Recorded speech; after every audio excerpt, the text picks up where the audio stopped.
Alhamdulillah wa salatu wa salam ala rasulillah. Nous disons donc, les souverains de ce monde ont besoin d'intermédiaires en raison de leur faiblesse, de leur imperfection et non pas le contraire. Donc cette comparaison, cette analogie entre Allah Azza wa Jal et les rois de ce monde est totalement infondée. Et si les souverains de ce monde ont besoin d'intermédiaires, c'est parce qu'ils sont faibles, c'est parce qu'ils ne sont pas parfaits. Les oulémas soulignent que pour trois raisons, les rois ont besoin de ces intercesseurs pour régler les affaires de leur peuple. Premièrement, l'ignorance. C'est-à-dire que le roi ignore la situation de telle ou telle personne et un intercesseur vient la lui exposer, plaider en sa faveur pour que le roi trouve une solution et règle le problème. Or, rien des affaires de ce monde n'échappe à Allah qui connaît tout dans les moindres détails. La seconde raison, le manque de miséricorde. C'est-à-dire que le souverain ne souhaite pas être compatissant à l'endroit d'un de ses sujets. Un homme bénéficiant d'une certaine proximité, d'une complicité avec le roi vient donc lui parler pour qu'il change d'avis, pour éveiller chez lui les sentiments de piété et le convaincre de pardonner à un tel. Or, Allah est plus miséricordieux envers son serviteur que la mère envers son nouveau-né. La troisième raison, de consolider son royaume, le souci de consolider son royaume. Les souverains acceptent l'intercession de gens qui sont de deux catégories. Soit il s'agit d'associés et de partenaires dans la gestion du pouvoir, soit il s'agit de proches parents. Il accepte qu'un proche intercède de par sa nature d'homme, car le roi aime satisfaire sa famille. Maintenant, les liens de parenté. Il aime voir se réjouir ses enfants et ses femmes. Il répugne à constater leur tristesse ou leur colère. Or, Allah n'a pas de parents ni d'enfants. Il n'a pas été engendré, n'a pas engendré non plus. Aussi, les rois de ce monde ont besoin de ministres, d'hommes de main qui l'aident dans la gestion du royaume. Il ne peut rester sur le trône sans une armée et des hommes de confiance qui le renseignent, qui le conseillent, qui le protègent.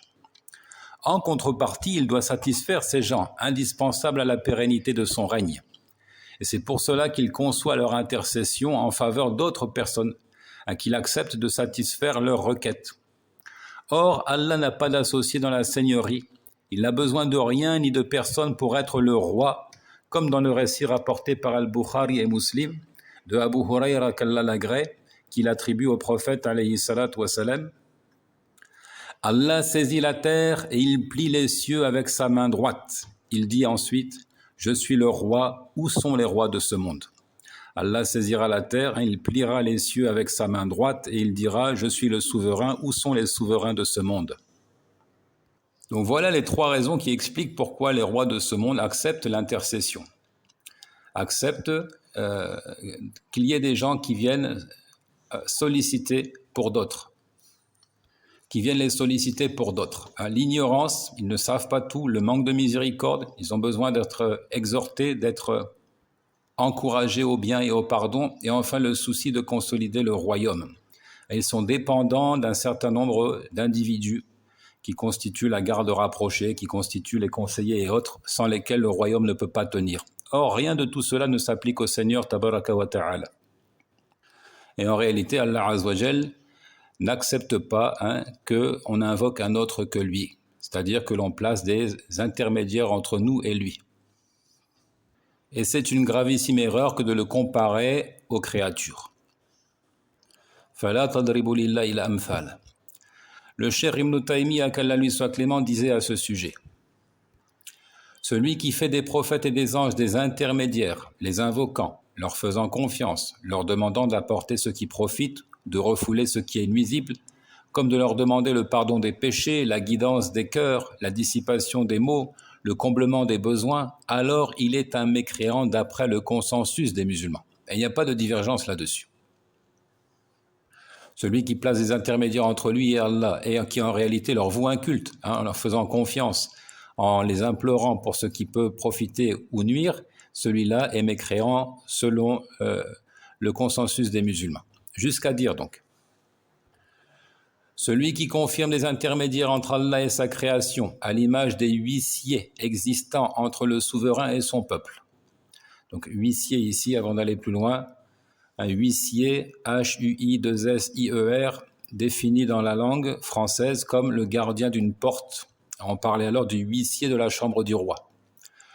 Donc celui qui a pour métier d'accueillir, d'annoncer, d'introduire les visiteurs dans un ministère ou une administration, selon le grand Robert. Donc ce vocable semble approprié pour traduire le nom arabe de hujab. On peut aussi dire le gardien ou l'introducteur. Donc je reprends. Celui qui confirme les intermédiaires entre Allah et sa création à l'image des huissiers existants entre le souverain et son peuple, de sorte que ce soit eux qui exposent à Allah les besoins de ses créatures, et qu'Allah Azzawajal guide ses serviteurs, leur donne la victoire et la provision par leur entremise, par leur biais, par leur entremise, c'est-à-dire dans le sens où les créatures demandent à ces huissiers, à ces intercesseurs, et ces derniers demandent à leur tour à Allah. Tout comme il y a des intermédiaires auprès des rois qui leur font part des requêtes des gens du peuple, compte tenu de leur proximité de ces rois. Les gens les questionnent inspirés par une bonne éducation qui les empêche de faire directement requête au souverain. Peut-être aussi, ajoutons-le, ça c'est mon propos, par la crainte. Ils ont peur de s'adresser directement au souverain qui est souvent tyrannique.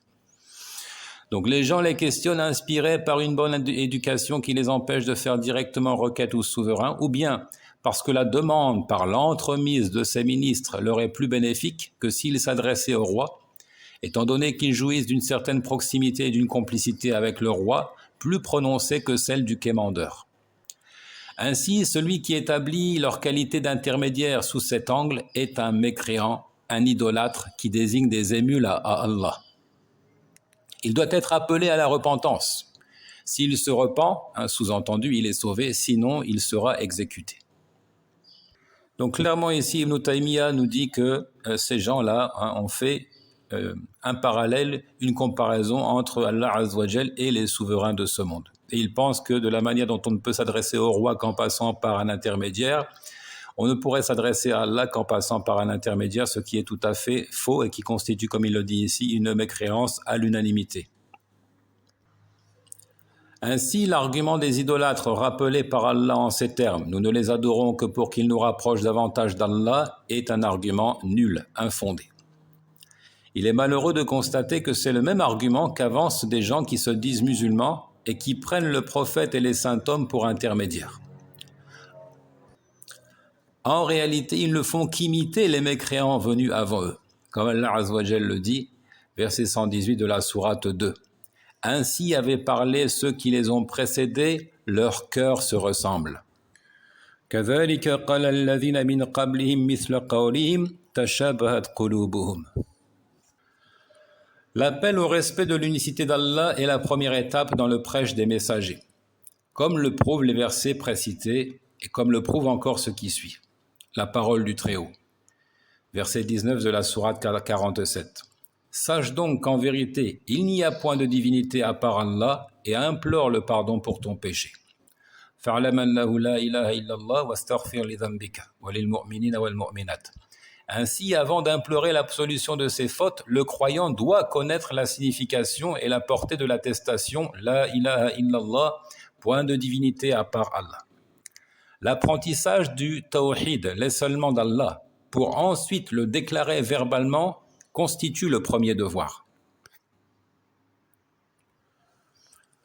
Dans la parole du Très-Haut au sujet de Moussa, alayhi salatu wassalam, Moïse, versets 13 et 14 de la sourate 20. C'est moi qui t'ai choisi. Écoute donc bien ce qui va être révélé. Certes, je suis Allah, point d'autre divinité que moi. Adore-moi donc, accomplis la prière pour te rappeler de moi. وَأَنَا اخْتَرْتُكَ فَاسْتَمِعْ لِمَا يُوحَى إِنَّنِي أَنَا اللَّهُ لَا إِلَهَ إِلَّا أَنَا فَاعْبُدْنِي وَأَقِمِ الصَّلَاةَ لِذِكْرِي. Ici, Allah demande à Moïse d'être attentif à ce qui va être révélé. Il commence par affirmer qu'il est l'unique divinité digne de ce nom. Ensuite seulement, il réclame l'accomplissement de la prière. Et la parole du Très-Haut, verset 23 de la sourate 17.